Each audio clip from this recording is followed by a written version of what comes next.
দেবের ছবি মানেই প্রমোশন হবে মারকাটারি।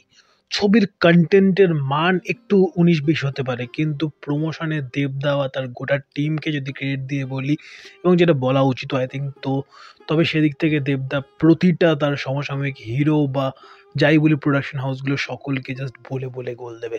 হয়তো অনেকের কাছে সিনেমাস বা একটা চেইন রয়েছে সিনেমার, বাট দিনের শেষে প্রমোশনে যদি ইউনিকনেসের কথা বলি, একটু নতুনত্ব আনা, প্রতিটা সিনেমাকে তার মতো করে জাজ করা, তার মতো করে প্রমোট করা, মানুষের কাছে পৌঁছে দেওয়া, সেই জিনিসগুলো আই থিঙ্ক দেবদা ছাড়া বা দেবদার কাছাকাছি ও তার সমসাময়িক কেউই, কোনো প্রোডাকশন হাউস, কোনো হিরোর প্রোডাকশন কেউ করতে পারে না। জিদ্দার ফ্যান হন কি দেবদার ফ্যান হন, এই জিনিসটা আই থিঙ্ক আপনি মানবেন। তো যাই হোক, সেইটা প্রসঙ্গ নয়। প্রসঙ্গ এই প্রমোশনের মাঝখানে আমরা দেখছিলাম একের পর এক দেবদা রেকি করতে যাচ্ছেন, তার আপডেট দিচ্ছিলেন। দেবদার একটা লুকের আপডেট আসছিল, তারপরে যিশুদের একটা লুকের আপডেট এসেছিল এবং দুটোই জাস্ট মারকাটারি ছিল। এবারে গতকালের নিউজ, আমি জানি অনেকটা লেট হয়ে গিয়েছি, বাট স্টিল মনে হলো যে আমার কি ফিলিংস এই লুকগুলো নিয়ে অবশ্যই সেগুলো আপনাদের সঙ্গে শেয়ার করি, তাই জন্য এত রাত্রিবেলায় ভিডিও করতে বসা। যাই হোক, তো বেশ অনেকগুলো লুক এসে দেবদার লুক অলরেডি আগে রিভিল হয়েছিল। এখানে হালকা একটা তার একটা নতুন অ্যাটায়ারে একটা লুক রয়েছে।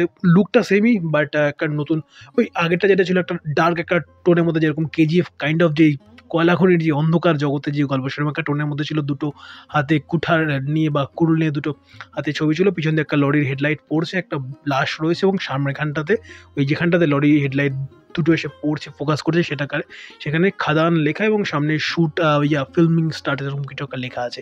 তো সেই লুকটা দেবদার এখানে রয়েছে এবং এখানে যিশুদাকে একটা সাইড ফেসিং যে এই লুকটা তার এর আগে সিঙ্গেল একটা পোস্টার ফরম্যাটে ছাড়া হয়েছিল, সেটা না করে এখানে তাকে ফুল ফ্লেজেড একটা স্পেস দেওয়া হয়েছে তার একদম ফ্রন্ট ফেসিং ক্যামেরার প্রোফাইলটা দিয়ে। এবং তার সঙ্গে অনির্বাণ চক্রবর্তীর একটা লুক রয়েছে নিঃসন্দেহে, এবং তিনি এখানে কি রোলে প্লে করতে চলেছেন, একজন জনজাতির কোনো একজন রিপ্রেজেন্টেটিভ হিসেবে দেবদা এবং যিশুদার সঙ্গে এই গল্পের কোনো একটা পার্টে এসে তিনি মিলবেন একটা সাবপ্লট হিসেবে। তো সেই জিনিসটা ওখানেই লেখা রয়েছে আনন্দ প্লাসের ওই আর্টিকেলটাতে, চাইলে আপনি বলতে পারেন। আমি না হয় আপনাকে আমার বলার দরকার পড়বে, আপনারা সকলে পড়ে নিয়েছেন আই থিঙ্ক। যাক, তো তিনি ওই রোলটা প্লে করছেন এবং যিশুদা মোহন দাস এবং দেবদাস শ্যাম মাহাতো। ওই শ্যাম মাহাতো কোন কমিটিকে বা কোন জনজাতিকে তারা রিপ্রেজেন্ট করছে, সেই একটা ওই অঞ্চলের গল্প বা জঙ্গলমহলের ওই কাইন্ড অফ অঞ্চলের গল্প। এবং তার সঙ্গে অবশ্যই এখানে নামগুলো না আমার একটু বেশ ইন্টারেস্টিংই লেগেছে। শ্যাম মাহাতো, শ্যাম নামের অর্থ কি? কৃষ্ণ। এবং মোহন দাস, মোহন শব্দের অর্থ তো আপনারা নিশ্চয়ই জানেন আই থিঙ্ক, যে সম্মোহিত কোনো একটা বিষয়ের প্রতি। তো চরিত্রটা নিজে বৈষ্ণব সম্প্রদায়কে রিপ্রেজেন্ট করছে। তো কৃষ্ণের প্রেমে নিজেকে সমর্পিত করা একটা চরিত্র হচ্ছেন আমাদের এই ইতিহাসের দিকে যদি তাকাই, নিঃসন্দেহে তিনি শ্রী চৈতন্যদেব। তো সেই ক্যারেক্টারটাকে কোথাটা গিয়ে কি এখানে রিপ্রেজেন্ট করছেন বা কোথাটা গিয়ে কি আন্ডারটোনে তাকে নিয়ে খেলা হবে বা এই বিষয়টাকে নিয়ে ওইটা মাথায় রেখে কীভাবে লেখা। এরা কিন্তু দুজনে বন্ধু। মেবি এখানে দেবদার ক্যারেক্টারটাকে অবশ্যই একটু আপার হ্যান্ডে রাখা হবে এবং তার প্রতি পুরো তাকে সেন্টার করে গল্পটা ঘুরবে নিঃসন্দেহে। এবং সেই ঘোরাতে কোথাটা গিয়ে বন্ধু হিসেবে সে তার বন্ধুর প্রতি ওই সম্মোহনে রয়েছে, এই একটা কোনো ব্যাপার। কোথাটা গিয়ে নামের মধ্যে দিয়ে আমার মনে হচ্ছে এই খেলাটা যেন সূক্ষ্ম লেভেলে খেলে যাওয়া হয়েছে, অ্যাটলিস্ট আমার এটুকু মনে হলো। কারণ যিনি ডাইরেক্টর তিনি নবাগত, তিনি এর আগে জাস্ট একটা কোনো এরকম ফুল ফ্লেজেড একটা বড় ব্যানার আন্ডারে তিনি কাজ করেন। তার আগে একটা ছবি তিনি করেছেন, সেই আর্টিকেলটা থেকে দেখলাম। সেই অর্থে তিনি বলছেন যে তিনি সবকিছু একদম ডিটেলের সঙ্গে এদিকটা কী করে ওদিকটা কী করে গবেষণার সঙ্গে কাজটা করতেছেন। তাহলে কি ক্যারেক্টারের মধ্যেও কি আমরা সেরকম ডিটেলিং পাবো? ঠিক যেরকম আমরা মানে এই মুহূর্তে দক্ষিণী ছবিগুলো যেরকম তাদের রুটেড গল্পগুলো বলতে চেষ্টা করে, সে কান্তারার ক্ষেত্রে আমরা পাঞ্চলির কেস দেখি কিংবা আরও বিভিন্ন যেসব ছবিগুলো তাদের রুটের গল্প বলতে থাকে, এবং বাংলাতেও কিন্তু সেই রুটের গল্পই বলা হচ্ছে। শ্যাম বা বৈষ্ণব সম্প্রদায় ঠিক যেরকম আমাদের এই পূর্ব ভারতে আসামের দিকে যদি বলি, শঙ্করদেবের হাত ধরে ঠিক যেরকম ছড়িয়ে পড়েছিল বৈষ্ণব সম্প্রদায় সারা দেশ জুড়ে বা আসামে, তো মেইনলি যারা আসাম বা ওই অঞ্চলগুলোতে গিয়েছেন তারা বিশালভাবে জানেন, এবং স্পেশালি আপার আসামটাতে। এবং এদিকে যদি আমরা বলি ওয়েস্ট বেঙ্গলে সেই জিনিসটা ছড়িয়ে পড়েছিল শ্রী চৈতন্যদেবের হাত ধরে। তো সেই ডিফারেন্সগুলোকে কি ধীরে ধীরে অল্প অল্প করে কি তারা এই ক্যারেক্টার রাইটিংগুলোর মধ্যে দিয়েও বা তাদের নামকরণের মধ্যে দিয়েও তুলে ধরবার চেষ্টা করছেন? জানি না, মেবি একটা ওয়াইল্ড গেস আমার নামগুলো থেকে জাস্ট মাথায় এলো। এবং এছাড়া যদি বলি অনির্বাণ চক্রবর্তীর ক্যারেক্টারটা কী হবে জানি না, বাট তিনি অ্যাক্টর হিসেবে কত ভালো লেভেলের পারফর্মার তা আমরা এর আগে দেখেছি। ওই একেন বাবুতে তাকে টাইপ কাস্ট করে তারই একটা এক্সটেন্ডেড ভার্সন আমরা যখন তাকে দেখি জটায়ুতে প্লে করতে, আমার অ্যাটলিস্ট বিষয়গুলোকে খুব ক্যারিক্যাচারিস্ট লাগে, আমি কিছু নতুনত্ব পাই না।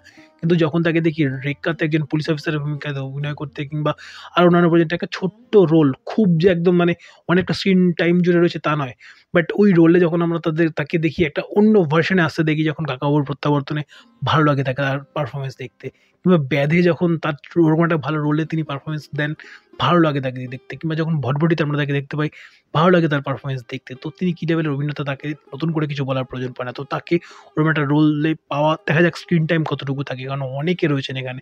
দেন বরখা বিস্তের কে ওরকম একটা রোল, তিনিও একটা কোনো জনজাতি বা ট্রাইবকে রিপ্রেজেন্ট করছেন। তার ওই ট্যাটু যেগুলো রয়েছে, ওই যে হাতের এখানটাতে যেগুলো রয়েছে, কপালেও টিপ পড়ার যে ধরনটা বা ওই কপালে ট্যাটুর কাইন্ড অফ ওই জিনিসটা, সব কিছু মিলিয়ে রুটের গল্প বলছে। বেশ ভালো লাগছে, বেশ ভালো লাগছে। ওই শেকড়টা কোথাও থেকে, যেটা অন্য জায়গা থেকে ইন্সপায়ার্ড হই হোক না কেন, তাদের শেকড়ের গল্প না, এটা আমাদের শেকড়ের গল্প, আমরা আমাদের মতো করে বলবো এই জিনিসটা। এবং তার সঙ্গে একটা মাসালা, একটা অ্যাপিলিং রাখা। এবং দেবদাকে যতবার আমরা দেখেছি ভাঙতে, বাঘাযতীন কিন্তু অ্যাজ এ ছবি ভালো হয়নি সেই অর্থে, কিন্তু দেবদার পারফরমেন্স, আমি থাম্বনেলে লিখেছিলাম ছেলেটা একাই লড়ে গেল।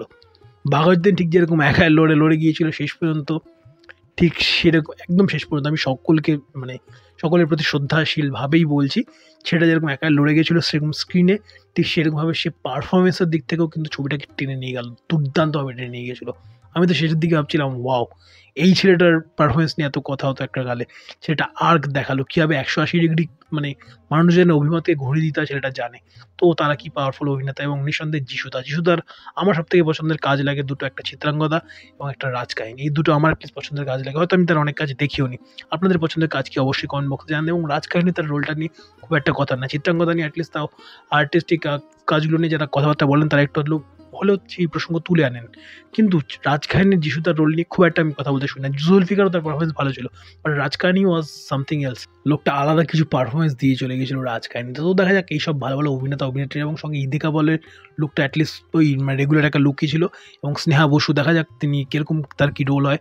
লুকগুলো নিয়ে যদি আলোচনা করে, তবে এই চারটে লুক নিয়ে আমার বেশ ইন্টারেস্টিং লেগেছে, তাই ভাবলাম সেগুলো নিয়ে আলোচনা করি। সুন্দর ফিল্মস এবং অবশ্যই দেবেন এন্টারটেইনমেন্টসের যৌথ প্রযোজনাতে আসতে চলেছে। দেখা যাক এবার ছবিটা আলটিমেট আউটপুটটা কীরকম হয়। অনেক তো কথাবার্তা হলো, অনেক তো কথাবার্তা শুনছি, আমরাও এক্সপেকটেশনের বেঞ্চমার্কটাকে একদম গগনচুম্বী করে রেখেছি অলরেডি। দেখা যাক তারপরে আলটিমেট আউটপুট যেন ভালো হয়, এই আশায় থাকবে। কেমন কী হয়, আপনাদের কী এক্সপেকটেশন, অবশ্যই কমেন্ট বক্সে জানান। আমার ভিডিও নিয়ে যদি কিছু মতামত থেকে থাকে আপনাদের, অবশ্যই ভিডিও কমেন্ট বক্সে জানাতে বলবেন না। আমি চেষ্টা করবো আপনাদের সঙ্গে যতটা পারা যায় কমিউনিকেট করবার কমেন্ট বক্সের মাধ্যমে। এই ছিল আমার ভিডিও ভালো লাগে লাইক, শেয়ার, সাবস্ক্রাইব। প্রথমবারের জন্য চ্যানেল থেকে থাকলে চ্যানেলটাকে সাবস্ক্রাইব করুন, পাশে থাকা নোটি বাটনটাতে অল নোটিফিকেশন অন করে চ্যানেলের সঙ্গে থাকতে বলবেন না। ভালো থাকুন, ভালো রাখুন এবং অবশ্যই ভালো ভালো কন্টেন্ট দেখতে থাকুন। Bye bye.